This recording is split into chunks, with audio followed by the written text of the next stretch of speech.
There is an indefinable, mysterious power that pervades everything. That power that can make a way out of no way. Today,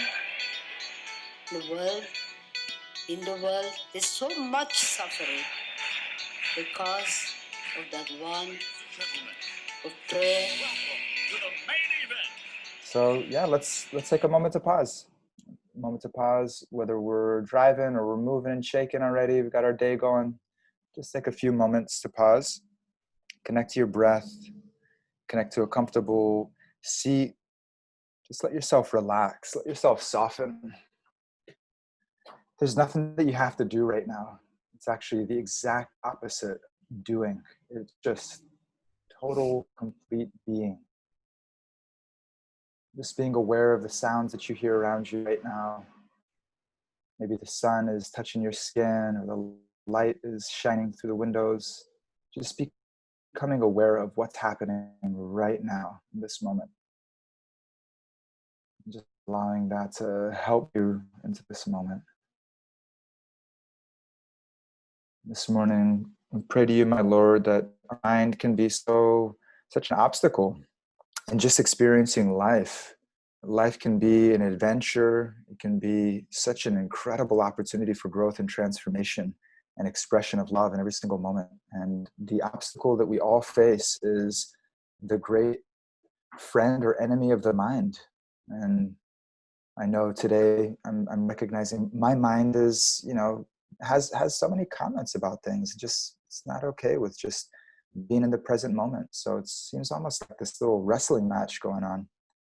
And so I'm praying to you, please help me to be able to recognize I'm not my mind. I've identified with my mind for so long. I've identified with that voice, really, really buying everything that it says, thinking that it's me. And it's such a alluring and convincing voice that seems like it's reality, seems like it's the only truth, it's the only possibility. So please give me the strength to be able to recognize that I'm not my mind, that actually in every single moment, that everything that's coming up in my life, whether it's a challenge, whether it's a beautiful moment, everything that's coming up in my life is actually a gift from you helping me to grow and transform. And if I can pause, if I can just settle back into the present moment, remembering that you're the orchestrator of my life, that I can embrace each moment with that openness, and I can open myself up for transformation. I can open myself up for a life without conditions, that I have this thorn inside of me. And for so long in my life, I've tried to create all these different situations where I won't get that thorn won't push in to my nerve a little bit deeper. I tried to shield it from relationships, shield it from my external environment. I tried to adjust so many things around me so that I don't have to feel that pain inside. I don't have to feel that thorn of illusion and disconnection, conditioning. I don't have to feel it. But instead of trying to change and control the world around me so that I don't have to feel that pain, help me to just remove that thorn. Help me to actually be with myself enough to remove that thorn, to remove that source of my suffering. And you share with us in the Bhagavad Gita that the source of our suffering is that we've forgotten who we are. And that thorn is our false ego. We're holding on to this identity. We're holding on to this idea of what it means to be happy. We're holding on to this idea of what it means to be fulfilled in the material world from our false self. And we've forgotten our true nature, which is beautifully happy every moment, is open, which is ready for any experience. It's ready for discovery every moment of our life. So please help us to remove that thorn of false ego that makes life so conditional, makes happiness so conditional, makes it so fleeting. Help us to remove that thorn and to remember that we are your children and that we are part of you, that we contain all those divine qualities, all that we're seeking in the world, all the feelings that we're seeking, that those divine feelings are the nature of our soul, the nature of our consciousness. Help us to reconnect to that. We call out your names every single day, just together with this prayer, connecting to you, together with this prayer of chanting your names to reconnect to you, to help to pull out that thorn, to help to move beyond the mind, to come back to our pure self. Please help us to have a taste of that and to let that be our goal in our life always. Hare Krishna, Krishna Krishna, Hare Hare. Hare Rama, Rama Rama, Hare Hare.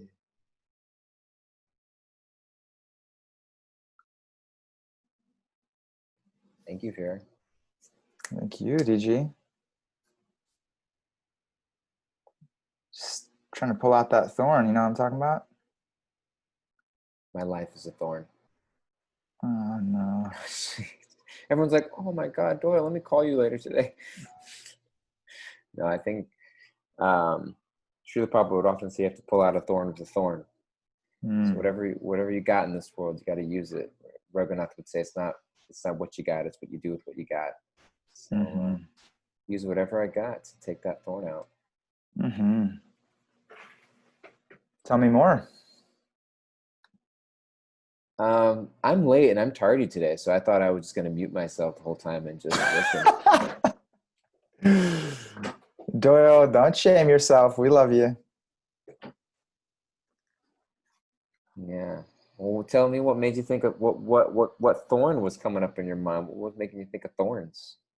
Well, it's just so, I mean, we talk, I mean, literally, if you guys didn't notice, we talk about the same thing every single day. I hope it's somehow you guys keep coming back. Somehow everyone keeps coming back. It basically remains the most relevant thing to talk about in my life at any given moment, at any given time, with any person. So it's always relevant. And that is, we're in this predicament where we've forgotten ourselves, and basically we just forget ourselves all the time. Like that's just like somehow the method of operations is just like, okay, you know, step one, forget yourself. You know, it's like, you know, life is just like, forgot myself, or I forgot myself again, and I forgot myself again, and I forgot myself. And it's just again and again and again and again. We're just continuously forgetting ourselves. So if you didn't notice, this is just like a daily reminder of remembering ourselves, not forgetting ourselves. And yeah. And so, so what's that thorn inside? I'm reading a book right now. I'm reading a bunch of books right now, but one that is, I really appreciate. I've met this gentleman before. Some of you may know Michael Singer, and very, very interesting fellow, and very empowered person, and very humble and very wise at the same time. And his, I'm reading a book written by him called The Untethered Soul. And in that book, he's talking a lot about the mind, and he's talking about this predicament that we're in. And in a chapter I was just reading, that he's just saying, you know, hey, look, you know, that there's an option. It's really, in a sense, it's quite black and white when it comes to spiritual life and material life. It is quite black and white. Either you're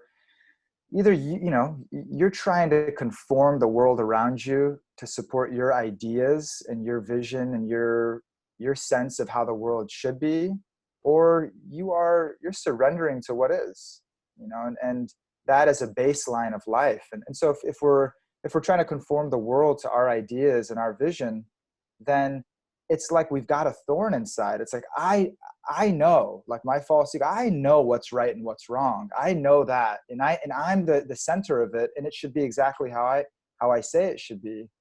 And that if I'm walking around with that consciousness, it's just constant. It's like a thorn that's constantly getting poked. It's constantly getting pressure on it. It's constantly going to prick us and create these really uncomfortable experiences of suffering in our life.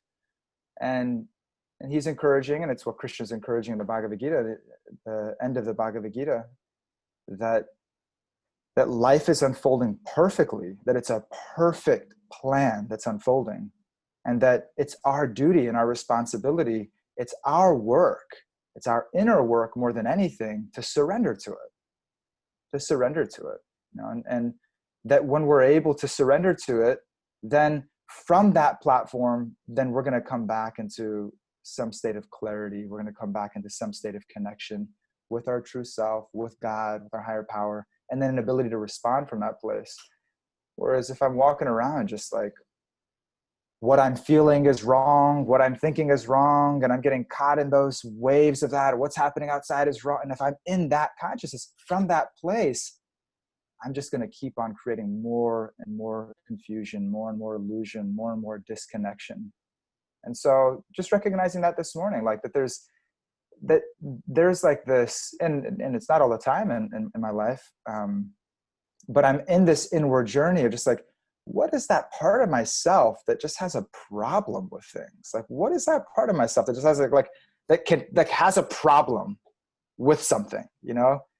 Okay, like that's the part of myself that's getting in the way of me remembering God. That's the part of myself that's getting in the way of remembering that I'm a pure spirit soul. That's the part of myself that's getting in the way with being able to come back into clarity and to act from that place. And so, you know, when I woke up this morning, I had a funky dream last night, and I woke up and I was like, oh, I'm on the other side of the bed. I was like, oh, interesting. You know, like I just woke up with the feeling, you know, I'm like, okay, that feeling's there.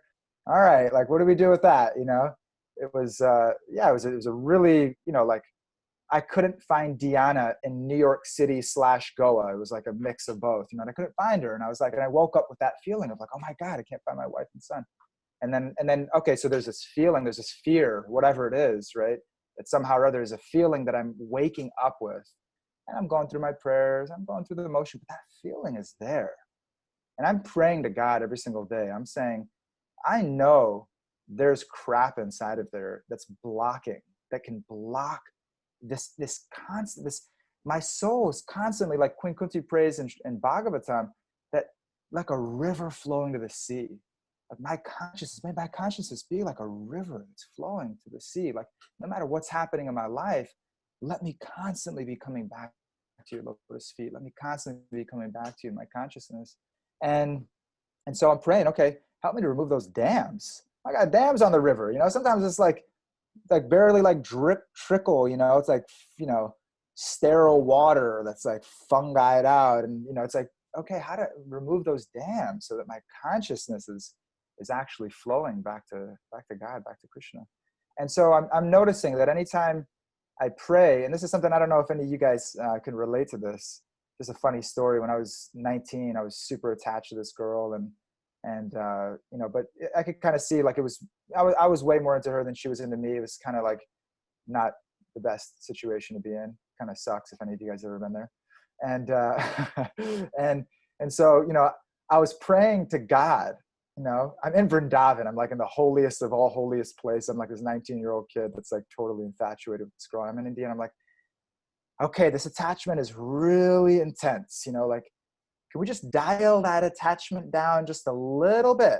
You know, but like we're still going to be together forever. But like I'm just not going to be as attached. Like I'm just going to, you know, have a little more detachment.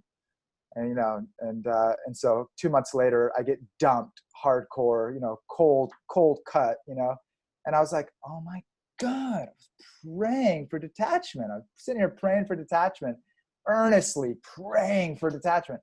I got it. You know, it was 2 weeks of suffering of being dumped. But 2 weeks later, I was like, holy smokes, like I'm free. You know, I literally felt that freedom. And so, yeah, you know, in my life, I'm constantly, yeah, I'm praying, right? I'm praying. I don't know if you guys have experienced it when you're really earnestly praying for something and you thought it was going to be like way easier to kind of just like attain that consciousness of like being detached, but like actually, you know, it's like, here, go through this major challenge, you know, to help you become detached. And so I'm praying to become fearless. I'm praying to become more courageous. I'm praying to remember God and to never forget God. It's like, all right, well, here you go. Here's another test. Here's something. I'm gonna bring up some fear for you. That fear that's sitting dormantly in the shadows of your heart. I'm bring up this fear for you. I'm gonna bring up this uncertainty for you. I'm gonna bring up this challenge because you want to love selflessly, because that's who you are. You want to break through all those limitations that you have on yourself. And so I'm gonna go gentle with you, but I'm gonna turn it up a notch or two. And let's see how you do with that. And so recognizing I'm praying for it, and yeah, and just really when I'm in it, and I'm sure you guys can relate to this, like when we're in suffering, or when we're in fear, or when we're in whatever the circumstance of the situation is, it is confronting. It is confronting. It is just like every part of our body and mind, emotion is like seized by it, you know? And to be able to actually get a little bit of space from it, to be able to get a little distance from it, and just to see, oh my God, it's that thorn that's getting pushed. It's that thorn that's just pushing into me right now. I'm getting a little bit more of a connection to where I'm actually going to be able to like pull that thorn out. Like I'm actually going to be able to step back and actually see, like, okay, like, you know, that because I'm attaching to all these feelings, because I'm constantly getting swept into this thorn, needing to continue to be there. It needs to be there, right? Because of that, then we suffer so much. And so I'm praying to see how to, and you know, I only have so much realization on it, only so little realization on it, is I'm becoming more aware that's like, man, I'm walking around with a thorn in my heart. I'm walking around with a thorn in my heart. And I'm like, you know, I'm doing a pretty good job at not, you know, it not getting poked all the time. I'm doing a pretty good job, but then it still gets poked, you know, and it's just God just saying, hey, let's remove that. Like, let's start to clear that out, so that no matter what's going on in life, like you're able to stay open. You're not, you know, you're not protecting yourself from feeling that fear anymore, feeling whatever it may be. You can actually surrender to me. You can actually wholeheartedly surrender to me. And so, yeah, that's, yeah, definitely. I believe in the power of prayer, and I am also conscious. I'm like, man, I gotta edit some of my prayers. I gotta like write them down before I pray. I'm like, really make sure, like, you know, put the asterisks in there, you know, like, can you make it a little bit more gentle, please? You know, like, or whatever, whatever it may be, you know, because Yeah, like reading a salsa label, like mild, medium, or hot. Like, yeah, mild, please. yeah, yeah, yeah. Mm-hmm. Yeah. If you're ever wondering how to break up in a relationship, just let them know, I'm giving you a lesson in detachment right now. Click. Oh, Krishna! If only she knew Yeah. If only she knew what she was missing. Man, what a loser! Oh, no way. Well, you know, Hare it's Krishna. what's so interesting is that it's like, it's like, no, like yeah, I mean, anyway, I love you, Doyle. I know, we got our little man crush thing going on. I know. I'm with you, babe. I'm with you. And you know, it's unbelievable. It's really the thing that just strikes me so profoundly in life is that everything that I've experienced in my life has been perfect. Like, it literally has been perfect. Like, if I was to look at like my deepest, darkest times in my life, you know, Pankaj, it's time to surrender, right? Yeah, absolutely, right? It's like, if I was to bring that state of surrender to that experience, I would have just arrived at the consciousness of surrender that much more quickly. But I had to go through this cycle. I had to go through this cycle of holding on and holding on. You know, like, it's not okay. It's wrong. It shouldn't be this way. Like, why is it happening to me like this? And it shouldn't happen. It's wrong. It's bad. I shouldn't be feeling this. I should be feeling something else. You know, this resistance, this tremendous amount of resistance to what is, to a life of to a life of surrender. That's not cheap, right? It's there's no question about it. It is the highest state of spiritual awareness and spiritual consciousness, to be able to, in the moment to moment to moment, to surrender to a higher power, to recognize that we're connected to God's will, and to open ourselves up to say, holy crap, this is a perfect moment for me to, now I'm an instrument. I get to be an instrument again. Whatever that is, that could just be observing the rising sun, or feeling a breeze on our skin, or that could be leading a revolution, whatever it is, right? But that's the reality. But that's the reality that we're that's actually taking place every moment. And that somehow or other, it's resisted so much. It's resisted so much by myself, and I see it in so many friends and so many people in the world. It's resisted so much, and that the moment we surrender, it all makes sense. Those, even if they're just flashes of, it's like, oh my God, like, you know, it's not maybe not an every moment of our life consciousness, but then there's those flashes where it's like, oh my God, this was all happening for me. This was all happening as this divine plan to help me to be able to awaken, to help me to be able to love without conditions, to recognize God's will in my life without all the asterisks and all the, you know, conditions, you know, that I place on experiencing God. It's beautiful. It's beautiful. It's pretty much the exact same thing you shared yesterday, but I just, you know. Yeah, we gotta hear it. It was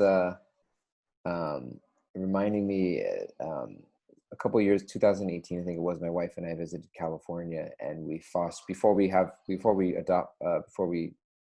the current dog that we have now, we fostered a dog for a week there. We went to California and thought that we would just go visit my family, and we're like, let's go look at dogs. And so we went to dog shelters, and we ended up fostering a dog for the entire week that we were there. And we were planning to bring this dog back to California with us, you know, which you're not supposed to do. Like when you adopt a dog, they want to know the address and everything where it's at. And we're like, yeah, just give my mom's address, like not telling them. We're planning to take this dog on a plane and bring it to New York City and live in an apartment with us.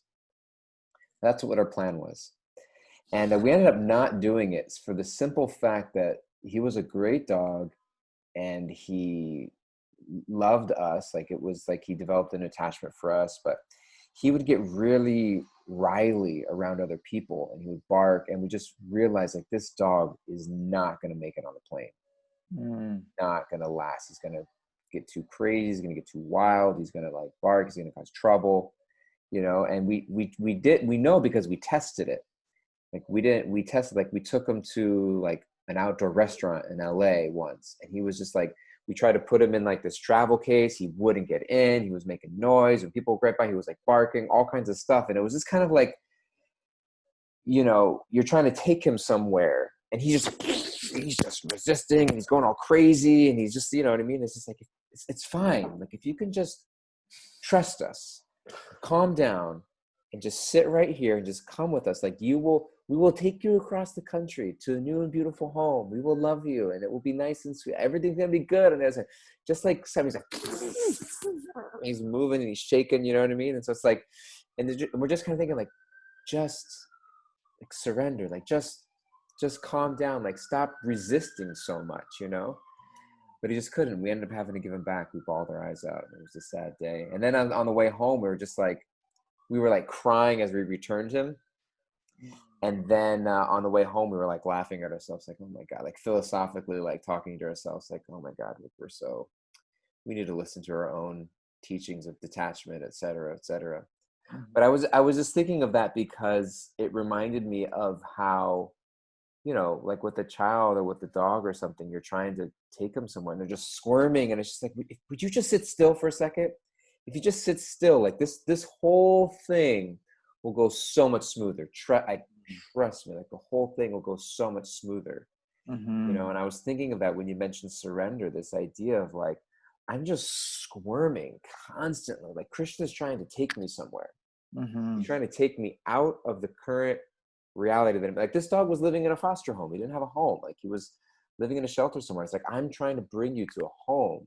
But it's just like just squirming and you know, Bryn mentioned inner child getting wild. It's like that's kind of what's happening. It's like, can I soften and can I just sit still and not resist so much the fact that Krishna, like I'm praying for change. I'm praying for change. I don't want to be where I'm at right now. I want my consciousness, like I want change in my life, right? We wouldn't be here. We wouldn't be talking right now. We wouldn't be listening right now. We wouldn't be doing all these things if I didn't want change. You know what I mean? We were in like this coaching training session the other day with our good friend Jesse Johnson. He said the first question you have to ask people is like, do you want change? And if it's like no, it's like, okay, then this conversation doesn't need to go any further. But if it's like, I want something that you don't have to know what you want to change. You don't have to know all the details, but it's like, I know something in my life wants to change. And I think that's a lot of what's, you know,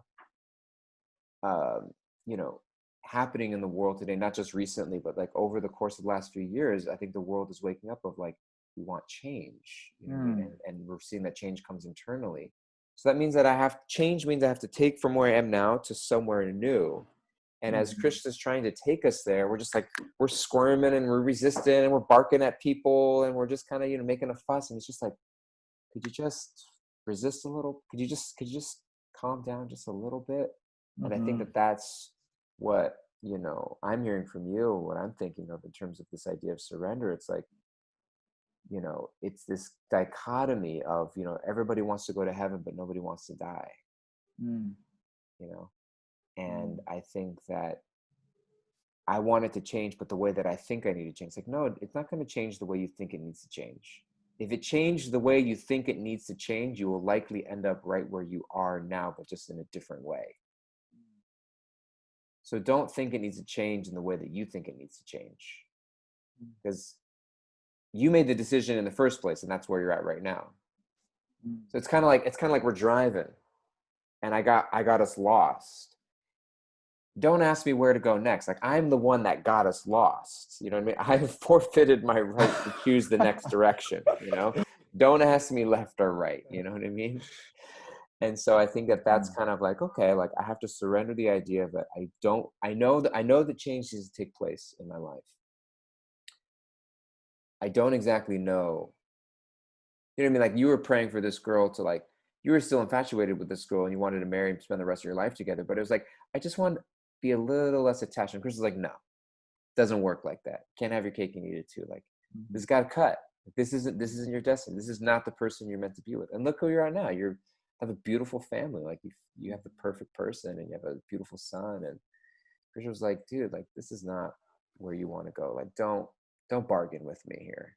And so I think that I think that is sort of the biggest resistance to change. Is like, surrender is not bargaining. There's no bargaining in surrender. Surrender means surrender. Surrender means surrender. Yeah. Surrender means surrender. It's not on our terms, on God's terms. It's not on our terms. Exactly. You know what I mean? It's like, wait, it's like, come on, man.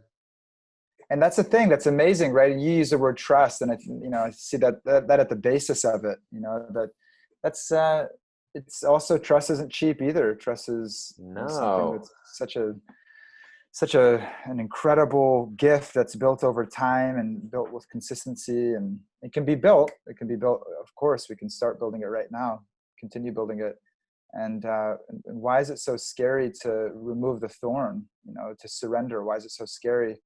And it's just the premise, right? It's like at the baseline of the premise of what we're telling ourselves is that we know what's best.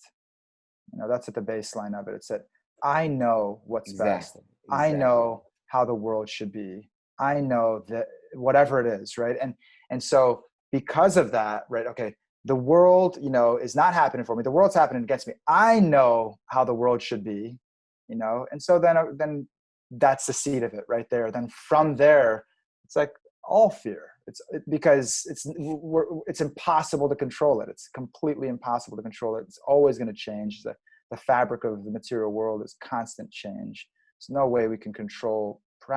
It's like pretty pathetic how little we control, and thankfully so. Because if we shift the premise, if we align the premise with nature, with how it's been designed by God, then everything is happening for me. Everything in this planet ultimately is happening for my growth and my transformation, which takes trust. It takes faith. It's an experiment that we can all go on, a surrender experiment that we can all try. That from that place of not having the control of actually, oh wow, the way that's unfolding is perfect, then from that, we come back to the clarity. We come back to the ability to surrender. We come back to, that's the thing, right? It's not just like a passive surrender. It's coming back to clarity. It's coming back to the seat of our consciousness. It's coming back into connection with God, with ourselves spiritually.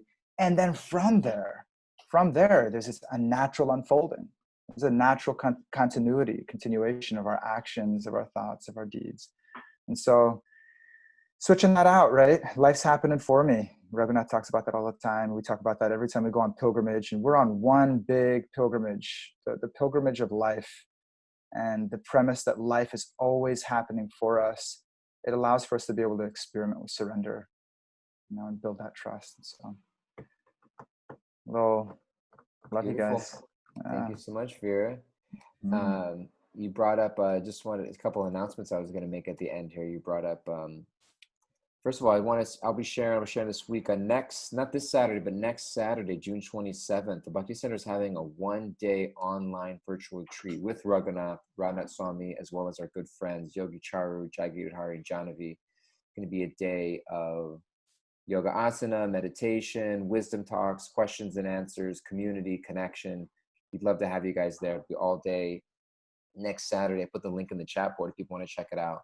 And also, you mentioned going on pilgrimage, and we do pilgrimages every year at the Bhakti Center. And on this upcoming Monday, I think it's Monday evening, Monday, June 22nd, 6:30 to 7:30 p.m. My friend Kishore Chandra and I, we're doing an info session on what happens in an Indian pilgrimage. I know the pandemic's happening and COVID's going on and et cetera. And people are like, are you traveling? It's like, we have a pilgrimage scheduled at the end of October, early November. And as of right now, we're planning to go. We're going to do it. And we think it's a perfect time to go on pilgrimage. If things change and borders close and flights cancel, obviously we'll have to adjust. But as long as things are open, and at that time, I think things will be a little bit more clear and open at the end of October. We're planning to go. We'd love to have you guys come with us. We have an info session on Monday. I put in the chat board too. Vira and his wife also take a pilgrimage every January, and as well. And both of these we're planning out. We'll have to see where the state of affairs are in the world in terms of travel, et cetera. But we're still planning it as of right now, and it's an opportunity to really kind of, in some ways, I feel it's like the best time to go when there's so much happening in the world. It's like, how am I going to enter into a new reality once this is all quote unquote over? And they're powerful, powerful experiences to take us out of our current context and move into a new way of thinking and living. And so I wanted to throw those things out there for everybody. If you have any questions, write to us, let us know. You can always check out bhakticenter.org/online for all the things we've got going on. We love you guys. We want you to stay connected. We want you to stay nourished. We want you to stay inspired. So please reach out to us anytime if there's anything you need that we can do. We love hearing from you. We love seeing you. And we're always sad to be saying goodbye. It's so hard to say goodbye. Man. Love you guys. Got to get you an album. Okay, love you guys. Bye-bye. Take care. Beautiful day.